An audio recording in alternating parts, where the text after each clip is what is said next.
जब श्री राम राजा दशरथ और माता कैकेयी से विदा लेकर 14 वर्ष के लिए वनवास जाने से पहले माता कौशल्या से मिलने के लिए उनके भवन गए, उस समय देवी कौशल्या पुत्र की मंगल कामना में रात भर जागकर श्री विष्णु की पूजा कर रही थी और हवन करा रही थी। पुत्र श्री राम को देखकर बड़े हर्ष के साथ माता उनके पास आई। श्री राम ने माता के चरणों को प्रणाम किया। माँ ने बड़े प्यार से उन्हें गले लगाया और कहा, बेटा तुम धर्मशील और वृद्ध और महात्मा राजर्षियों के समान आयु, कीर्ति और कुलोचित धर्म प्राप्त करो। माँ ने उन्हें बैठने के लिए आसन दिया। तब श्री राम ने कहा, यह आसन मेरे किसी काम का नहीं, और बड़ी विनम्रता से और शांत मन से कहा, महाराज युवराज का पद भरत को दे रहे हैं और मुझे तपस्वी बनाकर 14 वर्ष के लिए वन भेज रहे हैं। मैं राज्य भोग्य की वस्तु का त्याग करके मुनि की भांति कंद, मूल और फलों से जीवन निर्वाह करूंगा। कौशल्या माता ये सुनकर बहुत दुखी हो गई और पृथ्वी पर गिर पड़ी। श्री राम ने उन्हें सहारा देकर उठाया। माता कौशल्या विलाप करने लगी कि तुम्हारे निकट रहने पर जब मुझे सौत तिरस्कृत कर सकती हैं, तो तुम्हारे न रहने पर मेरी क्या दशा होगी। इस दशा में तो मेरा मरना ही निश्चित है। पति की ओर से तो सदा मुझे तिरस्कार ही मिला है, और मैं कैकेयी के कटु वचन कैसे सुनूंगी। हे रघुनंदन, तुम 27 वर्ष के हो गए हो और मुझे आशा थी कि अब मेरे दिन अच्छे आएंगे, और तुम चले जाओगे तो मैं तुम्हारे बिना कैसे जीऊँगी। मेरा सारा व्रत उपवास व्यर्थ चला गया। मैं भी तुम्हारे साथ वन में रहूँगी। माता कौशल्या से विलाप करते देखकर श्री राम अत्यंत दुखी हुए। लक्ष्मण से भी ये रहा नहीं गया। वो बोलने लगे, महाराज तो बूढ़े हो गए हैं, अपनी पत्नी की बातों में आ गए हैं। धर्म पर दृष्टि रखने वाला राजा कौन ऐसा होगा जो देवता के समान शुद्ध, सरल और जितेंद्रिय और शत्रुओं पर भी स्नेह रखने वाले श्री राम जैसे पुत्र का अकारण परित्याग कर दे। फिर वो राम से कहते हैं, रघुनंदन, जब तक कोई भी मनुष्य आपके वनवास की बात नहीं जानता, तब तक आप मेरी सहायता से इस राज्य के शासन की बागडोर अपने हाथ में लीजिए। नरश्रेष्ठ, यदि नगर के लोग विरोध में खड़े होंगे तो मैं अपने तीखे बाणों से सारी अयोध्या को मनुष्यों से विहीन कर दूंगा। फिर माता कौशल्या को दिलासा देते हुए कहते हैं कि देवी, आप विश्वास रखें, यदि श्री राम जलती हुई आग में घोर वन में प्रवेश करने लगेंगे तो उससे पहले मैं उसमें प्रवेश करूंगा। इस समय आप रघुनंदन और अन्य सब लोग भी मेरा पराक्रम देखेंगे। जैसे सूर्य उदित होकर अंधकार का नाश कर देता है, उसी प्रकार मैं भी अपनी शक्ति से सारे दुख दूर कर दूंगा। महामनस्वी लक्ष्मण के ओजस्वी वचन सुनकर माता कौशल्या श्री राम से बोलने लगी, धर्मिष्ठ, तुम धर्म के जानने वाले हो, इसलिए यदि धर्म का पालन करना चाहो तो यहीं रहकर मेरी सेवा करो और इस प्रकार परम उत्तम धर्म का आचरण करो। वत्स, अपने घर में नियम पूर्वक रहकर माता की सेवा करने के कारण काश्यप उत्तम तपस्या से युक्त होकर स्वर्ग को गए थे। जैसे गौरव के कारण राजा तुम्हारे पूज्य हैं, उसी प्रकार मैं भी हूँ। अपना अधिकार दिखाते हुए माता उनको अपनी तरफ करना चाहती हैं और फिर कहती हैं कि मैं तुम्हें वन जाने की आज्ञा नहीं देती। और फिर उसके बाद थोड़ा धमकी जैसे शब्दों का प्रयोग करती हैं कि यदि तुम मुझे शोक में डूबी हुई छोड़कर वन को चले जाओगे तो मैं उपवास करके प्राण त्याग दूंगी, जीवित नहीं रह सकूंगी। माता कौशल्या के इस प्रकार दीन होकर विलाप करते देखकर श्री राम ने धर्मयुक्त वचन कहा, माता, मैं तुम्हारे चरणों में सिर झुकाकर तुम्हें प्रसन्न करना चाहता हूँ। मुझ में पिताजी की आज्ञा का उल्लंघन करने की शक्ति नहीं है, अतः मैं वन को जाना चाहता हूँ। हमारे कुल में भी पहले राजा सगर के पुत्र ऐसे ही गए थे, जो पिताजी की आज्ञा से पृथ्वी खोदते हुए बुरी तरह मारे गए। पिता की आज्ञा का पालन करने वाला कोई भी पुरुष धर्म से भ्रष्ट नहीं होता। अपनी माता से ऐसा कहकर श्री राम पुनः लक्ष्मण से कहते हैं, लक्ष्मण, मेरे प्रति तुम्हारा जो परम उत्तम स्नेह है मैं जानता हूँ। तुम्हारे पराक्रम, धैर्य और दुर्धर्ष तेज का भी मुझे ज्ञान है। संसार में धर्म ही सबसे श्रेष्ठ है, धर्म में ही सत्य की प्रतिष्ठा है। पिताजी की वचन धर्म के आश्रित होने के कारण परम उत्तम है। वीर धर्म का आश्रय लेकर रहने वाले पुरुष को पिता, माता या ब्राह्मण के वचनों का पालन करने की प्रतिज्ञा करके उसे मिथ्या नहीं करना चाहिए, इसलिए कि वह क्षत्रिय धर्म ही का पालन करना ही काफ़ी नहीं है। इस ऊंची बुद्धि को त्याग दो, धर्म का आश्रय लो, कठोरता छोड़ो और मेरे विचार के अनुसार चलो। अपने भाई लक्ष्मण के सौहार्दवश ऐसी बात कहकर उनके बड़े भ्राता श्री राम ने पुनः कौशल्या के चरणों में मस्तक झुकाया और हाथ जोड़कर कहा, देवी, मैं यहाँ से वन को जाऊँगा और आप मुझे आज्ञा दीजिए और स्वस्ति वाचन कराइए। यह बात मैं अपने प्राणों की शपथ लेकर कहता हूँ। जैसे पूर्व काल में राजर्षि ययाति स्वर्गलोक का त्याग करके पुनः भूतल पर उतर आए थे, उसी प्रकार मैं भी प्रतिज्ञा पूर्ण करके पुनः वन से अयोध्यापुरी लौट आऊँगा। माँ को और श्री लक्ष्मण को बहुत समझाते हुए उन्होंने कहा कि फिर लक्ष्मण से कहा कि महाराज, हम लोगों के गुरु, राजा और पिता होने के साथ ही बड़े बूढ़े माननीय पुरुष हैं। वे क्रोध से, हर्ष से या काम से प्रेरित होकर भी यदि किसी कार्य के लिए आज्ञा दें तो हमें धर्म समझकर उसका पालन करना चाहिए।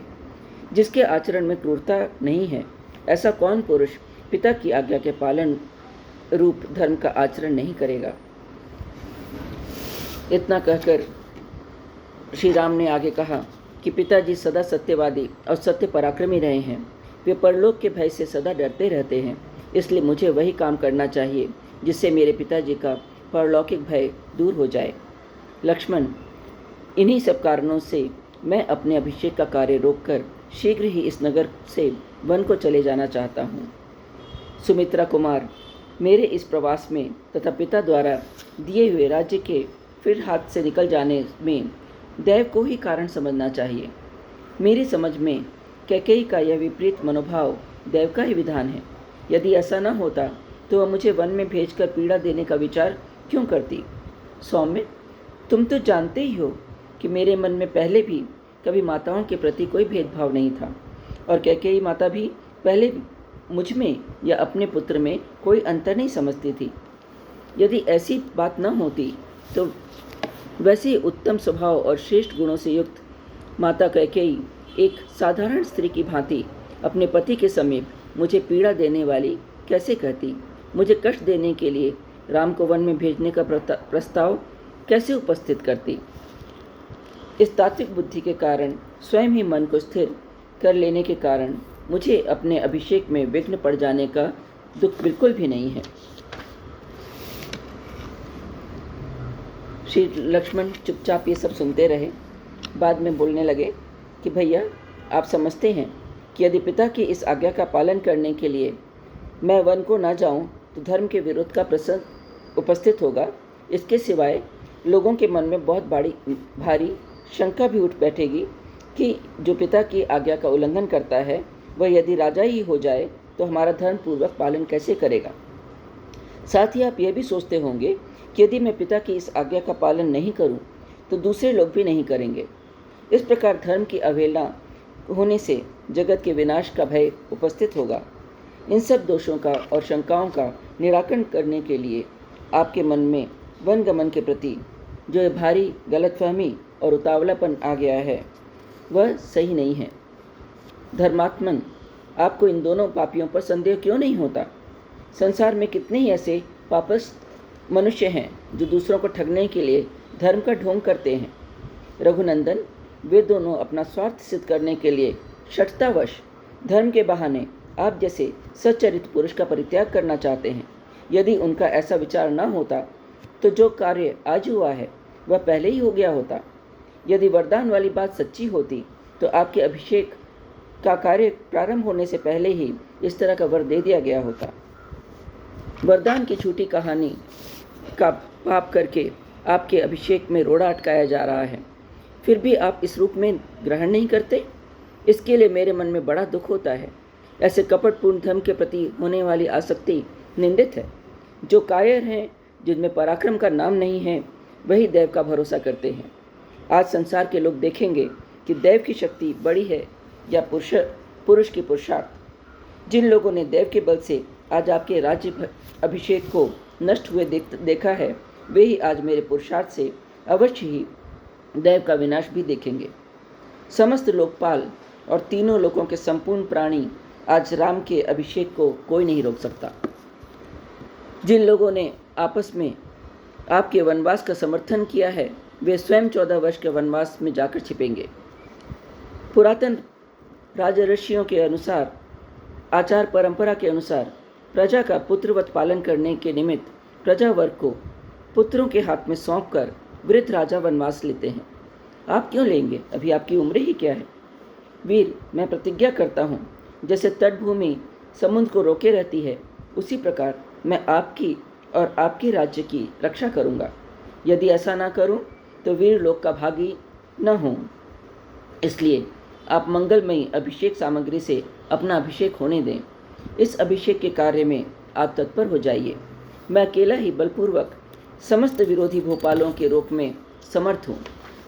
कोई आपका बाल बांका नहीं कर सकता। मेरी तलवार की धार से कटकर रक्त से लथपथ हुए शत्रु जलती हुई आग के समान जान पड़ेंगे और बिजली सहित मेघों के समान आज पृथ्वी पर गिर पड़ेंगे। रघुवंश की वृद्धि करने वाले श्री राम ने लक्ष्मण की ये बातें सुनकर उनके आंसू पोंछे।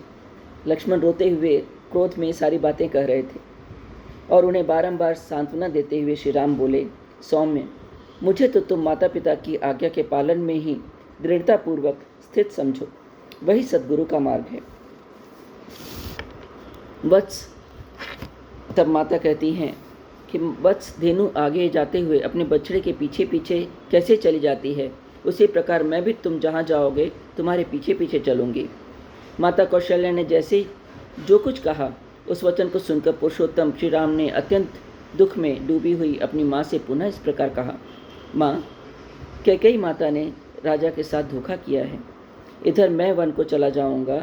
इस दशा में यदि आप भी उनका परित्याग कर देंगी तो निश्चय ही वे जीवित नहीं रह सकेंगे। मेरे पिता महाराज दशरथ जब तक जीवित हैं तब तक आप उनकी सेवा करें। पति की सेवा ही स्त्री के लिए सनातन धर्म है। माँ, पिताजी की आज्ञा का पालन करना मेरा और आपका दोनों का कर्तव्य है, क्योंकि राजा हम सब लोगों के स्वामी, श्रेष्ठ गुरु, ईश्वर एवं प्रभु हैं। इन 14 वर्षों तक मैं विशाल वन में घूम फिर कर लौट आऊँगा। बड़े प्रेम से आपकी आज्ञा का पालन करता रहूँगा। भरत भी बड़े धर्मात्मा हैं। वे समस्त प्राणियों के प्रति प्रिय वचन बोलने वाले और सदा ही धर्म में तत्पर रहने वाले हैं। अतः वे आपका अनुसरण, आपकी सेवा करेंगे। मेरे चले जाने पर जिस तरह भी महाराज को पुत्र शोक के कारण कोई विशेष कष्ट न हो, आप सावधानी के साथ वैसा ही प्रयत्न कीजिएगा। इस प्रकार वो माता कौशल्या को समझाने लगी। माता समझ गई कि अब श्री राम नहीं मानेंगे, तो उन्होंने कहा, बेटा, मैं तुम्हारे वन में जाने के निश्चित विचार को नहीं पलट सकती। वीर, निश्चय ही काल की आज्ञा का पालन करना पड़ेगा, उसका उल्लंघन हम नहीं कर सकते।